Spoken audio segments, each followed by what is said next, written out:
आज हम सीखेंगे। तो संस्कृत में सबसे पहले इन चीजों को सीखना होता है कि अकारांत क्या है, या फिर रूप चलते कैसे हैं, या धातु रूप क्या होते हैं, शब्द रूप क्या होते हैं। आज मैं आपको ये भी बात बता दूं कि शब्द रूप और धातु रूप में क्या अंतर है। आज हम सीखेंगे कि संस्कृत में अकारांत और इकारांत ये क्या होते हैं।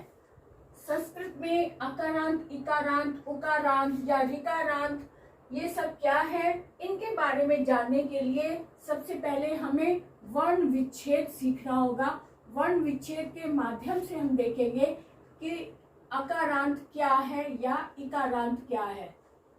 तो इसे वर्ण विच्छेद को ध्यान से समझें तो आपको बहुत ही अच्छे से समझ में आ जाएगा। अब जैसे ये संस्कृत शब्द ही ले लो, संस्कृत शब्द को अब इसको जब हमने विच्छेद किया तो अंत में ये आ रहा है ना, अंत में ये आ रहा है, यानी कि अंत, ये लिखा ना अकार अंत, अकार अंत, अंत में जो भी स्वर आता है उसे, जैसे आ रहा है इसलिए हम कहेंगे अकारंत, अकारांत। अंत में अकार आ रहा है इसलिए अकारांत हो गया, यानी संस्कृत शब्द जो है ये अकारांत है ना। और अगर हम कहें वधु, वधु शब्द हमने लिया, इसको जब हम विच्छेद करेंगे तब कैसे लिखेंगे, व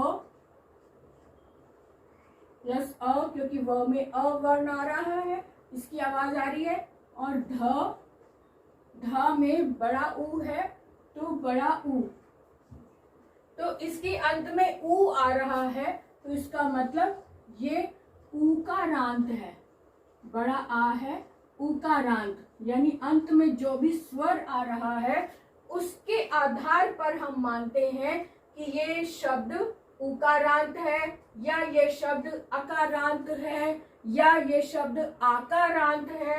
अब जैसे सीता शब्द लें, सीता शब्द लिया, इसको विच्छेद किया तो स प्लस बड़ी ई है, ये बड़ी ई आ रहा है, बड़ी ई, फिर ट में बड़ा आ है, तो यहाँ पर अंत में बड़ा आ आया है तो इसे हम कहेंगे आकारांत। क्या कहेंगे, आ, बड़ा आ है तो आकारांत, आकार अंत, यानी अंत में आकार है, अंत में उकार है, अंत में अकार है।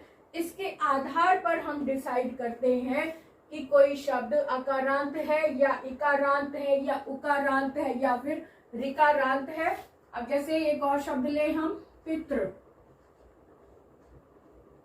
पितृ शब्द लिया, इसको हमने विच्छेद किया तो प प्लस छोटी ई है, छोटी ई है ना, और त और री, ऋषि वाला री आ रहा है इसमें ये, तो इस शब्द को हम कहेंगे ऋकारांत, क्योंकि इसके अंत में री है, री की मात्रा है, तो ऋकारांत ये शब्द हुआ। इस पितृ शब्द को हम कहेंगे ये ऋकारांत है। क्लियर हो गया ना। तो इसी तरह से हमने डिसाइड करना होता है कि अंत में कौन सा स्वर आ रहा है, उस स्वर के आधार पर हम शब्द को बोलते हैं कि ये आकारांत है या इकारांत है या उकारांत है, या फिर जो भी अक्षर है, जो भी स्वर आया हुआ है उसके आधार पर हम लगाते हैं। एक शब्द और देख ले, एक शब्द लिया हमने एक और, दधी, दधी ना, दधी माने दही, तो दधी को हम विच्छेद करके देखें तो द में आ का स्वर आ रहा है, और ध में छोटी ई की साउंड आ रही है, तो इसका मतलब दधी में, दधी शब्द इकारांत शब्द है, दधी शब्द इकारांत शब्द है। अब इनके आधार पर हमने रूप याद करने होते हैं, शब्द रूप, ठीक है। तो संस्कृत में सबसे पहले इन चीजों को सीखना होता है कि अकारांत क्या है, या फिर रूप चलते कैसे हैं, या धातु रूप क्या होते हैं, शब्द रूप क्या होते हैं, रूप को हमने किस आधार पर चलाना है, तो वो इसके आधार पर हम उसमें डिफरेंस आता है, इसमें अंतर आता जाता है। उकारांत वाले रूप थोड़े अलग चलेंगे। जितने भी उकारांत वाले रूप है सब एक इसकी तरह चलेंगे। जितने भी आकारांत स्त्रीलिंग, साथ में स्त्रीलिंग और पुल्लिंग भी देखना है। तो वधु उकारांत स्त्रीलिंग है, तो जितने भी उकारांत स्त्रीलिंग रूप होंगे वो सब वधु की तरह चलेंगे। जितने भी आकारांत स्त्रीलिंग रूप होंगे वो सीता की तरह चलेंगे। जितने भी ऋकारांत पुल्लिंग रूप होंगे वो सभी पितृ की तरह चलेंगे। इकारांत वाले जितने भी पुल्लिंग रूप होंगे वो सभी दधि की तरह चलेंगे। इस तरह से हम डिसाइड करते हैं कि कौन सा रूप किसकी तरह चलेगा। तो एक रूप हम अच्छे से याद कर ले। अकारांत वाला है तो एक रूप कर लिया। अकारांत जैसे राम, देव, सूरज, जिनके अंत में अ आ रहा है वो वाले एक रूप हमने याद कर लिए तो सारे रूप उसकी जैसे ही चलते हैं। बालक, कोई भी एक शब्द रूप ले लो, बालक कर लिया, राम के रूप भी उसकी तरह चलेंगे, देव के रूप भी चलेंगे, सूरज, जितने भी शब्द अकारांत वाले सब बालक की तरह चलेंगे। इकारांत वाले शब्द हैं जैसे दधि इकारांत है ये, और पुल्लिंग है, पुल्लिंग भी साथ में जोड़ना होता है। पुल्लिंग इकारांत वाले जितने भी शब्द हैं वो सब इसकी तरह चलेंगे। तो इस तरह से हमें डिसाइड करना होता है कि कौन सा रूप किसकी तरह चलेगा। सबसे पहले हमें ये देखना है कि वो शब्द अकारांत है, इकारांत है, उकारांत है या फिर ऋकारांत है, क्या है।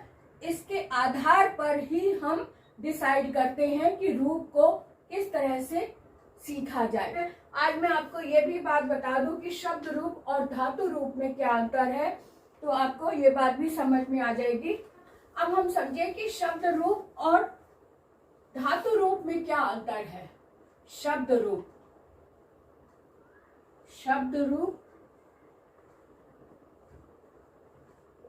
और धातु रूप में क्या अंतर है। शब्द रूप वो होते हैं जो संज्ञा या सर्वनाम पर आधारित होते हैं। जो संज्ञा या सर्वनाम वाले जो भी शब्द होते हैं उनको हम शब्द रूप बोलते हैं। और जो क्रिया पर आधारित शब्द होते हैं,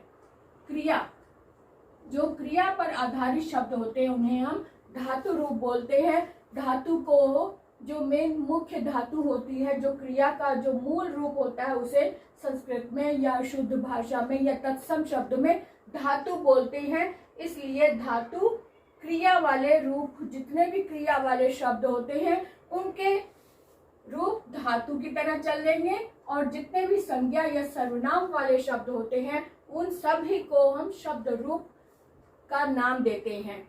तो इस तरह से हमें बेसिक चीजें जैसे जैसे पता चलती जाएंगी वैसे वैसे हम परिपक्व होते चले जाएंगे संस्कृत भाषा सीखने में। तो आपको आज का वीडियो कैसा लगा मुझे जरूर बताएं। और कौन सी ऐसी बेसिक चीज है जो अभी तक आपको समझ में नहीं आई, मुझे कमेंट करके जरूर लिखें, आपको उत्तर जरूर मिलेगा।